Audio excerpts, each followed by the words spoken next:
نحمده ونصلي على رسوله الكريم اما بعد فاعوذ بالله من الشيطان الرجيم بسم الله الرحمن الرحيم رب اشرح لي صدري ويسر لي امري واحلل عقدة من لساني يفقهوا قولي. سب سے پہلے تو میں میمونہ کو اس خوشی کے مبارک موقع پر دلی مبارکباد پیش کرتی ہوں اور بہت دل کی گہرائیوں سے دعا گو ہوں کہ اللہ تعالیٰ اس رشتے کو دونوں خاندانوں کے لیے، دونوں بچوں کے لیے، آئندہ نسلوں کے لیے بہت ہی مبارک کرے اور یہ بچے اور ان کے بچے اپنے والدین کی آنکھوں کی ٹھنڈک ہوں.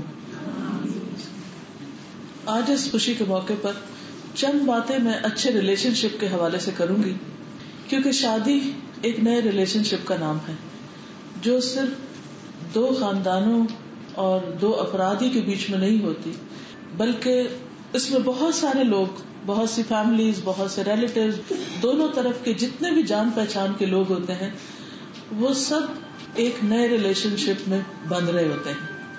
اس دنیا میں انسان کو جہاں اپنا کیریئر بنانا ہوتا ہے، جہاں اس کی کچھ ذمہ داریاں ہوتی ہیں، فرائض ہوتے ہیں، وہاں یہ بھی بہت ضروری ہوتا ہے کہ انسان ایک خوشگوار زندگی بسر کرے، انسان اپنی لائف کو انجوائے کرے.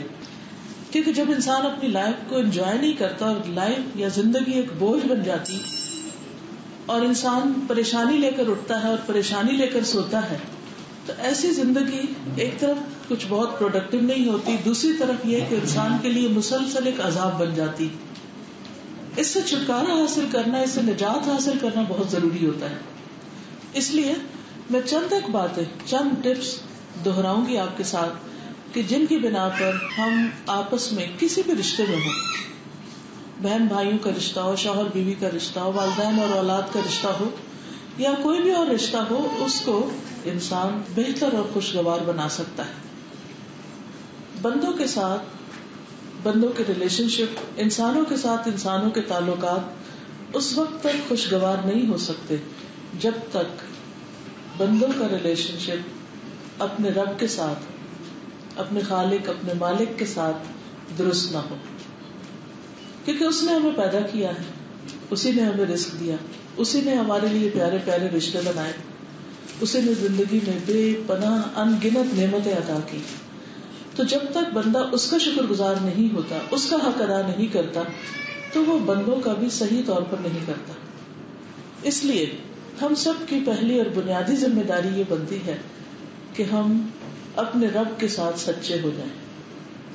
ہم سب دعویٰ کرتے ہیں کہ ہم اس پر ایمان رکھتے ہیں، لیکن ایمان رکھنے کا مطلب یہ ہوتا ہے کہ انسان پھر اپنے رب پر اعتماد بھی کرے، توکل بھی کرے، مشکل میں اسی کو پکارے، خوشی میں اسی کا شکر ادا کرے، اس کی عبادت بھی کرے اور اس کے حکم کے مطابق اس کے بندوں کے حقوق بھی ادا کرے، جن کو عام طور پر ہم حقوق العباد کہتے ہیں. ہم بعض اوقات ایک دوسرے سے بہت محبت بھی کرتے ہوتے ہیں، بعض اوقات ہمارے خونی رشتے ہوتے ہیں، بعض اوقات سسرالی رشتے ہوتے ہیں، لیکن ساری اچھی نیتوں، ارادوں، محبتوں کے باوجود بعض اوقات مشکلات پیش آ جاتی ہیں. اس کی کیا وجہ ہے؟ اس کی ایک وجہ تو یہ ہے کہ انسان ایک زندہ چلتی پھرتی چیز ہے، کوئی اسٹیٹک چیز نہیں، کوئی بت نہیں، کوئی ایک پتھر یا لکڑی سے بنی ہوئی چیز نہیں کہ اس میں کوئی چینج نہ آئے. ان چیزوں میں بھی ٹائم کے گزرنے کے ساتھ ساتھ کچھ نہ کچھ رنگ میں، کچھ شیپ میں تبدیلی آ سکتی ہے، لیکن اصل بات یہ ہے کہ انسان انسان ہے، اس کا دل بھی ہے، دماغ بھی ہے، اس کی اپنی سوچیں بھی ہے، اور ہر انسان ایک انڈیویجول انسان ہے، انڈیویجول بینگ ہے. وہ کسی دوسرے کا ریپلیکا نہیں ہے، وہ ایک انڈیپینڈنٹ آئیڈینٹی ہے. اس لیے ہر انسان کی اپنی کچھ پرائرٹیز ہوتی ہیں، پریفرنسز ہوتی ہیں، ترجیحات ہوتی ہیں، خواہشات ہوتی ہیں، پسند و ناپسند ہوتی ہے. اللہ نے بندے کو حق دیا ہے کہ وہ اپنی سوچ سمجھ کے مطابق جس چیز کو صحیح سمجھتا ہے، جس چیز کو حق کہتا ہے، اس کے مطابق وہ زندگی بسر کر سکے.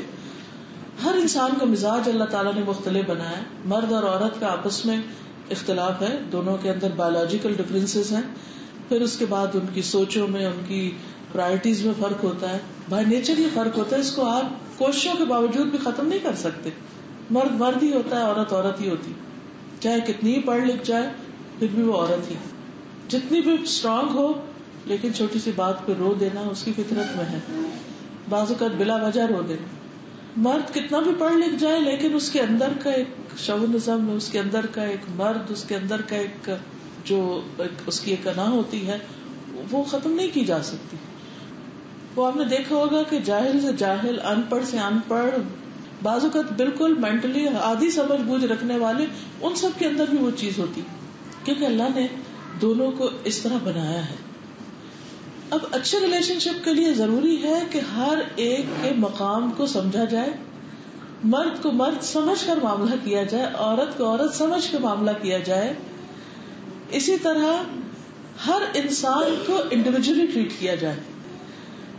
کچھ چیزیں کامن ہوتی ہیں سب میں، لیکن کچھ چیزیں ہر انسان کے مزاج میں الگ الگ ہوتی ہیں. اس کو آپ ختم نہیں کر سکتے. نبی صلی اللہ علیہ وسلم جب دنیا میں تشریف لائے تو آپ کے ساتھیوں میں سے جو آپ سے بہت شدید محبت کرنے والے تھے، آپ کے قریب ترین تھے، آپ کی ہر بات ماننے والے تھے، لیکن مزاج کے اعتبار سے بالکل مختلف تھے. حضرت ابو بکر رضی اللہ تعالیٰ عنہ کا مزاج بالکل اور طرح، حضرت عمر کا مزاج بالکل مختلف، حضرت علی کا مزاج اور طرح، حضرت عثمان کا مزاج اور طرح، اسی طرح باقی صحابہ. اسلام نے یہ نہیں کیا کہ ان سب کے مزاج کو کرش کرنے کی کوشش کی ہو یا ان کی جو نیچر ہے اس کو بدل دیا. ہاں، اس میں جو اخلاق اور عبادت اور معاملات کی جو خوبیاں تھیں وہ ان کو سکھائی گئی اور ان کے اندر لائی گئی، اور اس کی وجہ سے ان کے اندر کا جو پروڈکٹیو انسان تھا وہ خوب ابھرا اور انہوں نے زندگی کو بہت بہترین طریقے سے گزارا. ہاں، اسلام کے بعد انہیں چند سال بھی جینے کو ملے لیکن دنیا میں وہ بہت کچھ کر گئے. اب آپ دیکھیں کہ نبی صلی اللہ علیہ وسلم کی ٹوٹل 23 سالہ زندگی جو نبوت کی زندگی ہے، اس میں حضرت ابوبکر نے سیکھا، 2 سال اور زندہ رہے، کل 25 سال انہیں اسلام کی حالت میں زندگی بسر کرنے کا موقع ملا. آج ہم میں سے بہت سے لوگ 25 سال اسلام میں گزار چکے ہوں گے لیکن ہم نے وہ کچھ نہیں کیا جو کچھ انہوں نے کیا. اس کی وجہ کیا تھی؟ اس کی وجہ یہی تھی کہ انہوں نے ایک طرف تو اپنے رب کے ساتھ اپنا تعلق درست کیا، دوسری طرف انہوں نے اپنے آپ کو پہچانا، تیسری طرف انہوں نے لوگوں کے مزاج پہچانے اور اس کے مطابق ان سے معاملہ کیا. ہم سب کے لیے بھی یہ بہت ضروری ہے کہ جب ہم کسی کے ساتھ کسی بھی طرح کے ریلیشن شپ میں ہو، چاہے ٹیمپرری ہو، جیسے بعض اوقات آپ کی ایک جگہ پوسٹنگ ہوتی ہے، وہاں کچھ لوگوں کے ساتھ آپ کا ملنا جلنا، ہر روز کی میل ملاقات ہوتی ہے، پھر آپ وہاں سے کہیں اور چلے جاتے ہیں اور وہ ہمیشہ کے لیے بھول جاتے ہیں، ختم ہو جاتے ہیں تعلقات. کبھی آپ کہیں ٹریول اکٹھے کر رہے ہوتے ہیں، کسی جگہ پر اکٹھے بیٹھے ہوتے ہیں، کسی مجلس میں، جیسے آج آپ یہاں پر آئے، تھوڑی دیر کے لیے سب بیٹھیں گے پھر اپنے اپنے گھروں کو چلے جائیں گے. تو اس طرح انسان کا معاملہ انسانوں کے ساتھ چاہے تھوڑی دیر کے لیے ہو، ٹیمپرری ہو یا مستقل طور پر ہو یا فار لائف ہو یا خونی رشتے ہوں، کسی بھی قسم کے ریلیشن شپس ہوں، ان سب میں بہت اہم بات یہ ہے کہ انسان دوسرے کا احترام کرے، دوسرے کو اسپیس دے، دوسرے کے مزاج کو سمجھے، دوسرے کو اپنی مرضی کے تابع کرنے کی کوشش نہ کرے، اس کو اپنے ہاتھ میں لینے یا اسے کنٹرول کرنے کی کوشش نہ کرے. ایسا کبھی ہو نہیں سکتا کیونکہ بائی نیچر اللہ تعالیٰ نے انسان کو آزاد پیدا کیا. تو جب آپ کسی کو کنٹرول کرنے کی کوشش کرتے ہیں اور آپ یہ چاہتے ہیں کہ ہر چیز آپ کی مرضی کے مطابق ہونے لگے تو پھر آپ فرسٹریٹ بھی ہوتے ہیں اور پھر آپ دوسرے کے ساتھ تعلقات اچھے نہیں رکھ سکتے. مثلا ایک ہی گلاس ہوتا ہے اور ایک ہی بوتل ہوتی ہے، لیکن آپ تجربہ ایکسپیریمنٹ کر کے دیکھ لیجئے، میز پر ایک گلاس اور ایک بوتل رکھیے اور 3-4 لوگوں کو کہیے کہ آئیے پانی ڈالیے. ہر ایک کے ڈھکن کھولنے کا انداز فرق ہوگا، بوتل اٹھانے کا فرق ہوگا، ڈالنے کا فرق ہوگا، پینے کا فرق ہوگا. کیوں؟ اس لیے کہ ہر ایک مختلف ہے. اب اگر آپ یہ کہیں کہ جیسے میں پیتی ہوں ایسے ہی دوسرا پیے تو یہ ممکن نہیں ہے، پاسبل نہیں ہے. ہر ایک الگ ہے. تو ایز لانگ ایز وہ کسی کو تکلیف نہیں دے رہا تو اس کو آپ ہو بہو اپنا ریپلیکا بنانے کی کوشش نہ کریں. ہسبینڈ وائف کے درمیان میں بھی ایک دوسرے کے مزاج کو سمجھ کر اس کو قبول کرنا، اس اختلاف کو جو اللہ نے نیچر میں رکھ دیا، اس اختلاف کو جو رنگوں میں رکھ دیا، اس اختلاف کو جو زبان میں رکھ دیا، اس اختلاف کو جو خاندانوں میں اور نسلوں میں رکھ دیا، اس اختلاف کو ایکسپٹ کریں. لینگویج کا اختلاف ہوتا ہے، کبھی اردو انگریزی کا فرق ہوتا ہے، کبھی پنجابی کے مختلف ڈائلیکٹ ہوتے ہیں، اس میں ایک دوسرے کا مذاق اڑانے کی ضرورت نہیں ہے. ہر ایک کا اپنا ایک طریقہ ہے، اس کو اس طریقے کے مطابق قبول کرے. جو شخص دوسروں کو قبول کر لیتا ہے ایز اٹ از کی بنیاد پر، جیسے ہیں ویسے ہی قبول کر لے، تو پھر انسان کے لیے معاملہ کرنا آسان ہو جاتا ہے. ورنہ جب انسان یہ دیکھتا ہے کہ یہ فلاں شخص ایسا کیوں نہیں کر رہا جیسا میں چاہتا ہوں. مثلا ہم دیکھتے ہیں کہ ہمارا ہر بچہ مختلف ہوتا ہے. جو ماں یہ کمپیرزن کرتی رہتی ہے کہ یہ چھوٹا بچہ یہ نمبر 2 جو ہے یہ بھی نمبر 1 کی طرح بہیو کرے تو یہ نہیں ہو سکتا، کیونکہ جب وہ دنیا میں آیا تھا حالات اور تھے، اب یہ آیا حالات اور ہیں. حتیٰ کہ اگر گیپ کے ساتھ بچے پیدا ہوں تو آپ دیکھیں گے کہ بڑے اور سب سے چھوٹے میں بازو کا زمین آسمان کا فرق ہو جاتا ہے. ایک ہی ماں باپ کی اولاد ہے، فرق ہو جاتا ہے. اب آپ یہ کہیں کہ میرا بڑا بچہ ایسا نہیں کرتا تھا، یہ پتہ نہیں کیوں کرتا ہے، وہ تو بہت تیز تھا، یہ بڑا سلو ہے، وہ ایسا کرتا ہے، یہ ایسا کرتا ہے ہر وقت. یا پھر بہن بھائیوں میں آپ کمپیریزن کرتے رہے، میری یہ بہن تو ایسی ہے اور وہ بہن ایسی ہے، میری یہ نند ایسی ہے وہ نند ایسی ہے، فلاں کی ساس تو ایسی نہیں ہے، میری ساس ایسی کیوں ہے، فلاں کے شوہر تو بہت ہی اچھے ہیں اور میرے شوہر تو دنیا کے سب سے نکمے انسان ہیں. اگر اس طرح کی چیزیں انسان سوچتا رہے تو کبھی خوش نہیں رہ سکتا. بھائی وہ ہیں، آپ ہیں، وہ ان کا گھر ہے، یہ آپ کا گھر ہے. آپ یہ تو کمپیئر کر رہے ہیں کہ وہاں کیا خوبی اور یہاں کیا خامی ہے، یہ بھی تو دیکھیں کہ وہاں کیا خامی اور یہاں کیا خوبی. تو جو انسان اپنے سے چھوٹے کو دیکھتا ہے، اپنے سے کم کو دیکھتا ہے مال میں یا راحتوں میں یا نعمتوں میں، تو اس کی زندگی بڑی خوشگوار گزرتی ہے. لیکن جب انسان اپنے سے بڑے کو دیکھنے لگ جاتا ہے اور صرف یہ دیکھتا ہے کہ اس کے پاس کیا اور میرے پاس کیا نہیں ہے، تو پھر کیا صورت پیش آتی کہ انسان صرف فرسٹریشن میں زندگی بسر کرتا ہے، صرف غم اور غصے اور تکلیف اور پریشانی میں. اینڈ آف دا ڈے ہاتھ میں کچھ بھی نہیں آتا، حاصل کچھ بھی نہیں ہوتا، کیونکہ لوگوں نے تو نہیں بدلنا. ایک وقت ہوتا ہے کہ انسان کہتا ہے کہ ساری دنیا کو بدل ڈالے، لیکن پھر ایک وقت آتا ہے کہ انسان کہتا ہے چلو میں اپنے آپ کو ہی بدلوں. اور تو کوئی نہ بچے بات مانتے، نہ بیوی بات مانتی، نہ فلاں مانتا، نہ فلاں، چلو میں اپنے آپ کو ٹھیک کر لیتا ہوں. تو ہر ایک کے ساتھ اگر ہم ایز این انڈیویجول اس کی حیثیت کے مطابق معاملہ کریں گے تو انشاءاللہ زندگی اچھی گزرے گی. مثلا نبی صلی اللہ علیہ وسلم کے پاس پڑھے لکھے لوگ بھی آتے تھے، ان پڑھ بھی آتے تھے، بدو بھی آتے تھے، دیہاتوں سے بھی آتے تھے، اور انتہائی ذہین اور سمجھدار اور قابل لوگ بھی آپ کے آس پاس ہوتے تھے. لیکن آپ ہر ایک سے معاملہ ان کی حیثیت کے مطابق کرتے تھے، اپنی حیثیت کے مطابق نہیں. کیونکہ آپ تو پیغمبر تھے، آپ کو تو وہی حاصل ہو رہی تھی، آپ کے تو جبریل ساتھی تھے. اس معیار پر اگر آپ لوگوں کو لیتے ہیں تو پھر تو آپ کچھ کر ہی نہیں سکتے تھے. کہیں دشمن کھڑے ہیں، کہیں منافق ہیں، کہیں سچے مخلص دوست ہیں، کہیں جان نثار کرنے والے ہیں، کہیں محبتیں نچاور کرنے والے ہیں، اور کہیں جان کے دشمن بنے ہوئے ہیں. تو یہ ہر جگہ ہوتا ہے، انسان کو مختلف لوگوں سے واسطہ پیش آتا ہے. کوئی آپ سے انتہائی محبت کرتا ہے اور کوئی آپ سے انتہائی نفرت کرتا ہے. کوئی آپ کے لیے بہت سی قربانیاں کرتا ہے اور کوئی ہر وقت آپ کو لوٹنے پہ تیار رہتا ہے. کوئی آپ کو دے رہا ہوتا ہے، کوئی آپ سے صرف لے ہی رہا ہوتا ہے. تو زندگی میں اللہ تعالیٰ نے یہ چیزیں رکھی ہیں اور یہ ہوں گی. اس لیے اچھے ریلیشن شپ کے لیے بہت اہم ہے کہ لوگوں سے ان کی حیثیت کے مطابق معاملہ کرے، نہ کہ اپنی حیثیت یا اپنے کیلیبر یا اپنے اسٹینڈرڈ کے مطابق. پھر اسی طرح یہ ہے کہ اچھے ریلیشن شپ کے لیے جب کسی کی طرف سے کوئی اچھائی ہمیں پہنچے تو اس کو اپریشیٹ کریں، شکر گزار بنیں، اور اگر کوئی تکلیف پہنچے تو صبر کریں. بہت دفعہ ایسا ہوتا ہے کہ ہمارے ماں باپ ہم پر احسان کرتے ہیں، ہمارے بہن بھائی کرتے ہیں، کوئی اور کرتا ہے، ہم فار گرانٹیڈ لیتے ہیں، ہم کہتے ہیں اس کا تو فرض بنتا تھا. بعض بچے یہ کہتے ہیں ہم نے تو لکھا تھا آپ ہمیں پیدا کریں، آپ نے کر دیا تو بس ٹھیک ہے، اب ہمارا کیا قصور، اب آپ ہم سے چاہتے ہیں ہم ہر چیز آپ ہی کی خوشی کی کریں اور آپ ہی کی مرضی کی، یہ ہم نہیں کر سکتے. ویسے کہ اپنی اولاد ایسی باتیں کر رہی ہوتی. تو بات یہ ہے کہ چاہے ماں باپ ہو، چاہے دوست ہو، کوئی بھی ہو، اپنے برابر ہو، اپنے سے اوپر والا ہو، اپنے سے نیچے والا، کوئی ہم پر کسی قسم کا کوئی بھی احسان کرے تو اس پر شکریہ ادا کرنا نہ بھولیں. جزاک اللہ کہنا، دعا دینا، تھینک یو بولنا، کوئی بھی جو آپ کے کلچر میں یا آپ کے طریقوں یا رسم و رواج کے مطابق ہے. تو جو شخص اپریشیٹ کرنا جانتا ہے وہ اس کی اپریسیشن خود اس پہ پلٹتی ہے، واپس اسی کو اس کی خوشی ملتی. اور جو شخص صرف شکوے اور شکایتیں کرنا جانتا ہے تو اس کی کڑواہٹ بھی اسی کو ملتی، اسی کو چکھنا پڑتا. الفاظ کو اگر آپ فوڈ سے تشبیہ دیں تو اچھی فوڈ آپ کے منہ میں ہوتی ہے تو کیسا ہوتا ہے زبان پہ ٹیسٹ، مزہ آتا ہے، اور کڑوی ہوتی ہے تو آپ کی زبان پہ کڑواہٹ آپ ہی کیوں آتی ہے. اچھے الفاظ آپ بولتے ہیں تو مزہ آپ ہی کو آتا ہے، اور برے الفاظ آپ بولتے ہیں تو تکلیف آپ ہی کو ہوتی ہے، کیونکہ آپ کی زبان چکھ رہی ہوتی ہے ذائقے کو، اور آپ کے کان سن رہے ہوتے ہیں، اور آپ کا منہ بول رہا ہوتا ہے، اور آپ اس کیفیت سے گزر رہے ہوتے ہیں.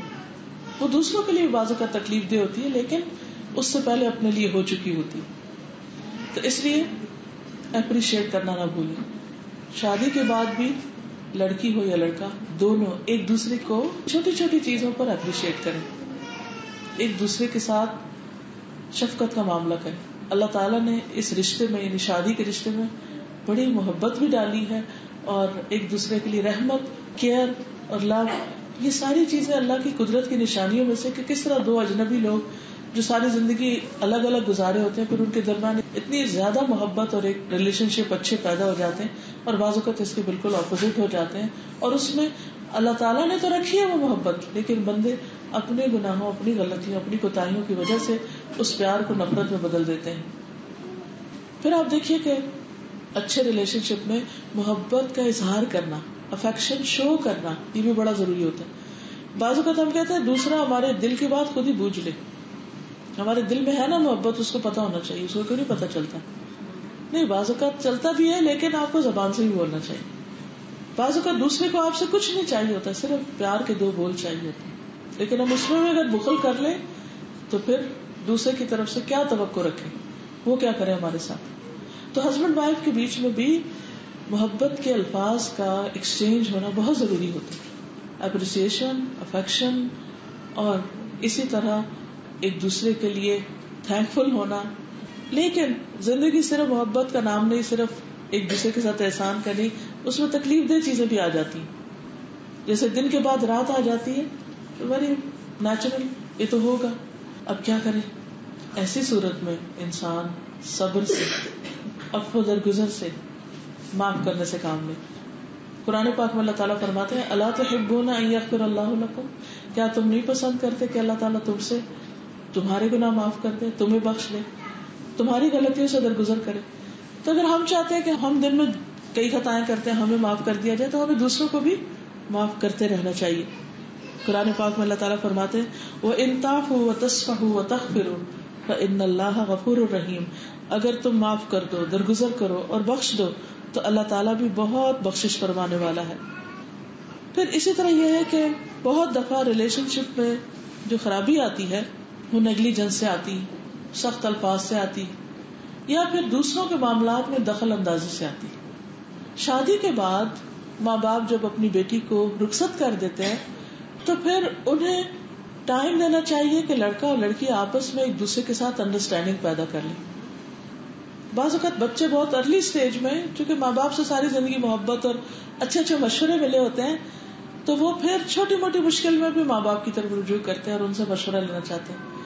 ماں باپ ہر رشتے میں بیلنسڈ ویو بعض اوقات رکھتے ہیں، لیکن اولاد کے معاملے میں بہت مشکل سے ان بائسڈ ہوتے ہیں، ہمیشہ باعث ہو جاتے ہیں، کیونکہ اپنے بچوں سے محبت ہوتی ہے، ان کی غلطی نظر نہیں آتی.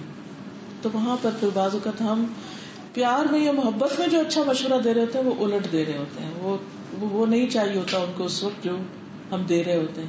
اس وقت ان کو بعض اوقات ڈسپلن کرنا بھی، یا صبر سکھانا بھی، یا معاف کرنا، یا اور اس طرح کی اچھی نصیحتیں کرنا بھی ضروری ہوتا ہے.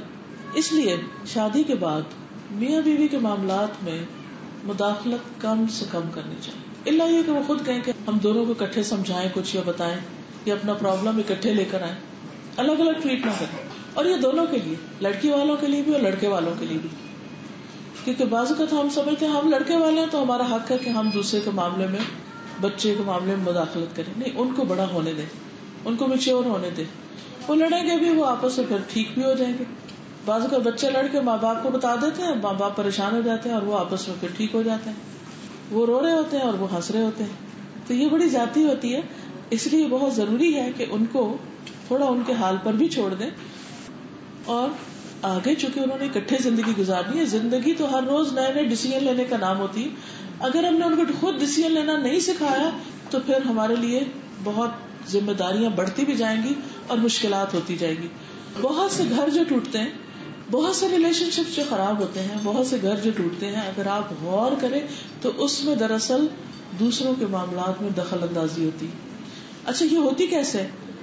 چھوٹی چھوٹی باتیں ایک دوسرے سے پوچھی جاتی. اچھا کیا کھایا تھا, کیا پکایا تھا, کس ریسٹورینٹ میں گئے تھے, کھانا کیسا تھا, کیا آرڈر کیا تھا, وغیرہ وغیرہ. اچھا پھر ہم کمپیئر کرنے لگتے, او ہماری شادی ہوئی تھی تو ہم نے تو اتنا اچھا وہ فلاں کام کیا, تو ہمارے بچے بےچارے ان کو تو وہ سب ملا ہی نہیں جو ہمیں ملا تھا, تو ہم پھر سمجھتے کہ شاید وہ محروم ہو گئے, حالانکہ ان کی زندگی میں اور کوئی ایسی چیزیں آئیں گی جو ہماری زندگی میں نہیں تھی. یا پھر شادی کے بعد جب بچوں کی شادی کا وقت آتا ہے تو اس وقت تک ماں باپ اسٹیبل ہو چکے ہوتے ہیں, تبھی وہ اس وقت شادی کرتے ہیں نا کہ اب ہم شادی کرنے کے قابل ہو گئے. اچھا اب کیا ہوتا ہے کہ بچے بعض اوقات یہ دیکھتے رہتے ہیں کہ ہمارے ماں باپ کیسے رہتے ہیں یا ان کا کیا اسٹیٹس ہے, اور لڑکی کو ایک دم اتنے اونچے اسٹیٹس سے ذرا نیچے آنا پڑتا ہے کیونکہ لڑکا کی ابھی نئی نئی جاب لگی ہے تو وہ سب کچھ افورڈ نہیں کر سکتا, نہ اس کی وہ گاڑی ہے, نہ اس کا وہ گھر ہے, نہ اس کے لیے وہ سب کچھ افورڈ کر سکتا ہے. تو بعض اوقات خواتین پھر بہت جلدی پریشان ہونے لگتی ہیں اور کہتی ہیں کہ شاید ہماری قسمت پھوٹ گئی ہے اور ہمارا حال خراب ہو گیا ہے. ایسے میں تھوڑا سا صبر کرنا چاہیے, اپنے آپ کو اپنے ماں باپ کے اس وقت سے کمپیئر نہیں کرنا چاہیے, ان کے اس ایج سے کمپیئر کرنا چاہیے وہ وہاں رہتے تھے. اور آپ یقین کیجئے کہ ہمارے بچے ہم سے بہتر حالت میں ہیں, کیونکہ اوور آل الحمدللہ اوور آل دنیا میں آپ دیکھیے کہ ہم ہر وقت پاکستان کو بھی برا بھلا کہتے رہتے ہیں, یا یہ نہیں ہے, وہ نہیں, وہ نہیں. لیکن ہم سوچیں کہ جب ہماری شادیاں ہوئی تھی یا ہمارے اور تھوڑا سا پیچھے, تو اس وقت یہ سب کچھ نہیں تھا جو اس وقت ہم اپنے بچوں کے لیے کر رہے ہیں. تو کیا وجہ ہے کہ ہم نے پھر بھی ایک مطمئن زندگی بسر کی, اور آج بچوں کے اندر بے صبری, کیونکہ ہم نے اتنے پیمپرنگ کر دی ان کی, اتنا لاڈ پیار دے دیا ہے کہ وہ کسی چھوٹی چیز پہ کمپرومائز کرنے کو بعض اوقات تیار ہی نہیں ہوتے. پھر اسی طرح بعض اوقات یہ ہوتا ہے کہ دوسروں کو ایکسپٹ کرنا ہوتا ہے, اور یہ بھی دونوں طرف سے ہوتا ہے. ایکسپٹ کس سینس میں؟ اس سینس میں ایکسپٹ کرنا ہوتا ہے کہ دوسرے کے پاس ہم سے بہتر کیا ہے یا ہم سے کم کیا ہے.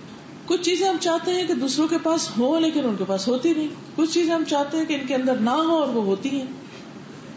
تو ایسی صورت میں وہ جو بھی ہیں اس کے مطابق ہی ان کو لیجئے, اور ان کی پہچان کے لیے صبر سے کام لیجیے, کیونکہ جب ہم پہچان جائیں گے تو پھر معاملہ آسان ہو جائے گا.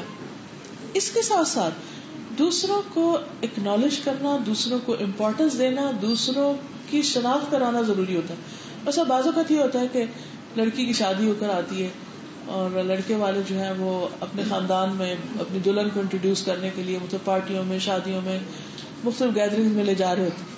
وہاں لڑکی کے بعض اوقات جانے والا کوئی بھی نہیں ہوتا, وہ صرف بہت بور جگہ ہوتی ہے. اب وہ دیکھتی سارے ہنس رہے ہیں, باتیں کر رہے ہیں, میرے انٹرسٹ کی یہاں کوئی بات نہیں, میری یہاں کوئی دوست نہیں, میرے جاننے والا کوئی نہیں.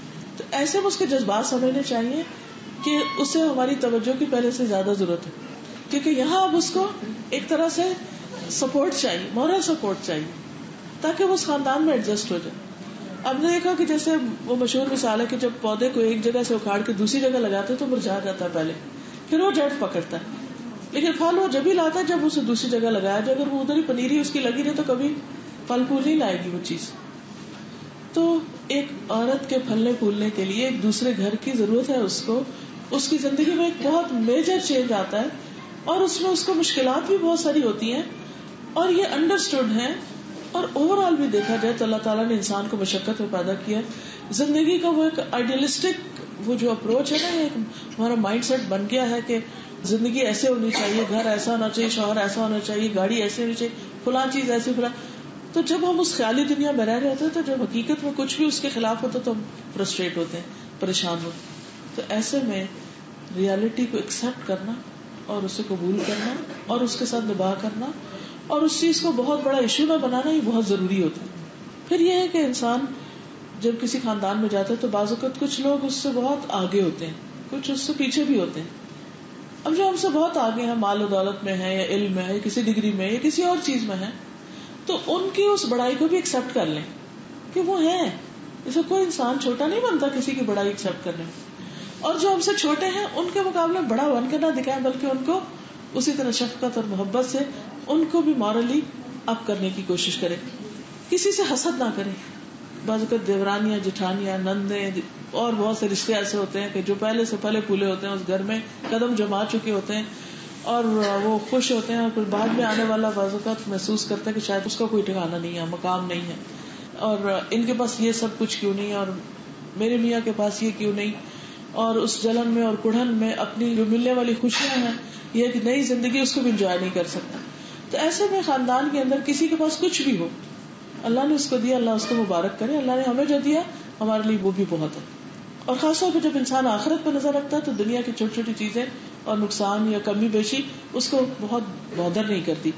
پھر اسی طرح یہ ہے کہ مختلف خراب چیزوں کو، غلط چیزوں کو، انسانوں کے غلط رویوں کو ہم ٹھیک ضرور کریں، لیکن جو چیز ٹھیک نہ ہو اس کو ویسے ہی ایکسپٹ کر لیں. بہت ساری چیزیں ہم نہیں چینج کر سکتے، ہم خود کو ایڈجسٹ کرتے ہیں. مثلا آج کل موسم ہے، ٹھنڈا ہے، سردی، تو ہم کیا کرتے ہیں؟ ہم کپڑے پہن لیتے ہیں. ہم دیکھتے ہیں کہ ٹریول کرنے کے لیے وقت سازگار نہیں ہے، فوگ ہے صبح بہت، تو ہم گاڑی تیز نہیں چلاتے، ایسا چلاتے ہیں. خود کو ایڈجسٹ کرتے ہیں نا. ہم یہ تو نہیں کر سکتے کہ کوئی طریقہ کریں کہ ساری فوگ ہٹا دیں، نہیں کر سکتے. کچھ چیزیں چینج نہیں ہو سکتی، دے آر دیئر. ہمیں راستہ بدلنا ہے. بازو کو سڑک پہ جاتے جاتے بیچ میں ایک بہت بڑی کوئی چیز آ سکتی، کوئی درخت آ سکتا ہے، کوئی چٹان آ سکتی، تم کیا کرتے ہیں؟ سائڈ سے ہو کے گزر جاتے ہیں. زندگی کے سفر میں بھی ایسے ہی کرنا چاہیے. پھر یہ ہے کہ انسان جس بھی طرح جہاں بھی چھوٹی بڑی کوئی مشکل آئے فوراً اللہ کی طرف رجوع کرے. بندوں کو سنانے کی بجائے اللہ سبحانہ وتعالیٰ کو سنائے، کیونکہ وہ ہر حال میں سنتا ہے اور ہر وقت جاگتا ہے، اور اس کو نیند بھی نہیں آتی، اونگ بھی نہیں آتی. بندوں کو سنانے کے لیے تو ویٹ کرنا پڑتا ہے، اپوائنٹمنٹ لینی پڑتی ہے، انتظار کرنا پڑتا ہے. اس لیے چھوٹا مسئلہ ہو یا بڑا فوراً اللہ کی طرف رجوع کرے. بعض اوقات انسان کچھ حل نہیں کر سکتے ہوتے، اللہ سے دعائیں کریں، ذکر اذکار کریں. قرآن مجید میں آتا ہے وَاسْتَعِينُوا بِالصَّبْرِ وَالصَّلَاةِ، صبر اور نماز سے مدد لو. جب انسان اللہ کی طرف آتا ہے تو اللہ تعالیٰ اس کی طرف 10 قدم آتے ہیں، چل کے جو آتا ہے، جو دوڑ کے آتا ہے اللہ تعالیٰ اس سے زیادہ تیزی کے ساتھ اس کی طرف آتے ہیں. پھر اسی طرح یہ ہے کہ انسان سے غلطیاں ہو جاتی ہیں، خود بھی ایک طرح کسی سے ہو جاتی ہے تو انسان اس کو معاف کرے. اگر ہم سے غلطی ہو گئی ہو تو اس کو مزید کور کرنے کی بجائے یا اس پہ جھوٹ بولنے کی بجائے یا اس سے یہ سوچنے کی بجائے کہ میں اسے ایکسپٹ نہیں کر سکتا، دوسرے کو سوری کر لیں. سوری کرنے سے بہت سے معاملے آسان ہو جاتے ہیں. کرنا مشکل ضرور ہوتا ہے لیکن آگے بڑھ کر اقرار کر لیں تو اس سے آپ دیکھیں گے کہ دوسرے کا دل بھی صاف ہو جائے گا. پھر یہ ہے کہ اس کو تھوڑا سا ٹائم دے دے. بعض اوقات دوسرا شخص اپنے کسی ایشو میں پریشان ہوتا ہے، مثلا ہسبینڈ ہے، معلوم نہیں اس کی جاب پر، اس کے کام میں کیسی کیسی اس کو ٹینشن ہے، ادھر سے ٹیکس کے حساب ہے، ادھر سے کچھ اور مسئلے ہیں، ادھر سے ویجز دینے والی. اب وہ اتنی ٹینشن لے کے گھر آیا اور گھر میں کیا چاہتا ہے کہ اس کی بیوی اس کو اچھی طرح ویلکم کرے. اور بیوی کیا چاہتی ہے کہ میں سارے دن سے تھکی ہوئی، مجھے اچھی طرح اسمائلنگ پرسنالٹی چاہیے. لہٰذا اس طرح کے کلیش میں ایک دوسرے کے ساتھ اختلاف چھوٹی چھوٹی باتوں سے شروع ہو کر بعض اوقات تعلقات کی خرابی کا باعث بنتے بہت بڑے ہو جاتے ہیں. تو اس لیے صبر و تحمل سے کام لینا، حکمت سے کام لینا، اسپیس دینا، تھوڑا انتظار کر لینا، تھوڑا صبر کر لینا، اللہ سے مدد مانگ لینا، اور زندگی کی گاڑی کو چلائے رکھنا بہت ضروری ہے. اللہ تعالیٰ سے دعا ہے کہ وہ ہمیں سمجھ عطا کرے، ہمیں حکمت عطا کرے، ہمیں اتنا بڑا دل دے کہ ہم دوسروں کو معاف کر سکیں، اتنا بڑا دل دے کہ دینے والوں میں سے ہوں نہ کہ دوسروں کی چیزوں پر نظر رکھنے والے، ہم معاف کرنے والے ہوں نہ کہ ہم انتظار کریں کہ کوئی ہم سے آ کے سوری کرے. اور جب ہماری نظر آخرت پہ ہوگی کہ یہ دنیا تو جلد ختم ہو جانی ہے، اس کے غم بھی ختم ہو جانے، خوشیاں بھی ختم ہو جانی، تو نہ کسی خوشیاں والے کی خوشی سے ہمیں کوئی حسد جالسی ہوگی اور نہ کسی غم والے کا غم ہمیں بہت پریشان کرے گا یا اپنا کوئی غم، کیونکہ ہم سب کو پتا ہے کہ ہم سب اس دنیا سے جانے والے ہیں. تو ہر دن کا اختتام ہوتا ہے، ہر زندگی کا اختتام ہوتا ہے، اور ایک دن آئے گا کہ اصل زندگی شروع ہوگی. جو وہ زندگی شروع ہوگی تو اس کے لیے ہمیں تیاری کرنی ہے. دنیا میں ہر عمل، ہر کام دراصل اس دن کی تیاری کے لیے. تو اللہ تعالیٰ ہمارا ہر دن اتنا اچھا گزارے کہ واقعی اس کے بدلے میں جو دن آخرت کے ہمیں ملے وہ بہت خوبصورت ترین دن ہو. وآخر دعوانا الحمدللہ رب العالمین. اب دعا کریں. سبحان اللہ والحمد للہ ولا الہ الا اللہ واللہ اکبر ولا حول ولا قوة الا باللہ العلی العظیم. اللہم صلی علی محمد وعلى آل محمد كما صليت على إبراهيم وعلى آل إبراهيم إنك حميد مجيد. اللهم بارك على محمد وعلى آل محمد كما باركت على إبراهيم وعلى آل إبراهيم إنك حميد مجيد. ربنا آتنا في الدنيا حسنة وفي الآخرة حسنة وقنا عذاب النار. ربنا لا تزغ قلوبنا بعد إذ هديتنا وهب لنا من لدنك رحمة إنك أنت الوهاب. ربنا هب لنا من ازواجنا وذرياتنا قرة اعین واجعلنا للمتقین اماما. یا اللہ پاک جو کچھ ہم نے پڑھا ہے سنا ہے ہمیں عمل کرنے والا بنا. اللہ ہمارے دلوں کو خوبصورت بنا دے, ہماری سوچوں کو خوبصورت بنا دے. اللہ ہمیں انسانوں کے اندر ان کی خوبیاں نظر آئیں, ان کے عیب نظر نہ آئیں. اللہ ہمارے لیے انسانوں کے ساتھ معاملہ کرنا بہت آسان کر دے. یا رب العالمین ہمارے بچوں کو ہماری آنکھوں کی ٹھنڈک بنا. اللہ یہ جو بچوں کی شادی ہو رہی ہے اپنی رحمتوں کے ساتھ ان کے اوپر سایہ فرما, اور اپنی رحمتوں کے ساتھ ان کو ہر تکلیف اور دکھ اور پریشانی سے محفوظ رکھ. یا اللہ یہ بچے اپنی والدین کی آنکھوں کی ٹھنڈک ہوں. یا اللہ ان کو نیک اولاد عطا فرمانا. اللہ ان کی نسلوں میں خیر جاری کر دینا, ان کے گھروں میں رحمت اور برکت نازل فرمانا. یا اللہ جتنی بھی بہنیں آئی ہیں ان کے دلوں میں جو دعائیں ہیں نیک تمنائیں ہیں یا اللہ اپنی رحمت سے انہیں قبول فرما. یا رب العالمین ہم سب کے بچوں کو ہدایت دے, انہیں صحت اور تندرستی اور ایمان کی دولت نصیب فرما, انہیں ہمارے لیے صدقہ جاریہ بنا. یا رب العالمین جو نماز نہیں پڑھتے انہیں نماز کی توفیق عطا فرما دے. یا اللہ جو کسی بھی برائی یا تکلیف یا پریشانی میں مبتلا ہے یا اللہ ان کی تکلیفیں برائیاں اور پریشانیاں دور فرما. یا اللہ ہمارے گھروں میں سکون اور خوشیاں پیدا فرما. یا اللہ اپنا اطاعت گزار اور فرما بردار بندہ بنا. ہم سب کا خاتمہ ایمان پر ہو, اس دنیا سے خیر و عافیت کے ساتھ رخصت ہو, اور جب تجھ سے ملے تو ہم سے راضی ہو جائے. تو ہمیں اپنے دیدار سے محروم نہ کرنا. اللہ جنت الفردوس کو جگہ عطا فرمانا, صالحین کی صحبت نصیب فرمانا. یا اللہ دنیا اور آخرت میں نیک دوست عطا فرمانا. یا اللہ تو ہمارے بچوں کی حفاظت فرمانا, ہماری نسلوں کی حفاظت فرما, ہمارے ملک کی حفاظت فرما.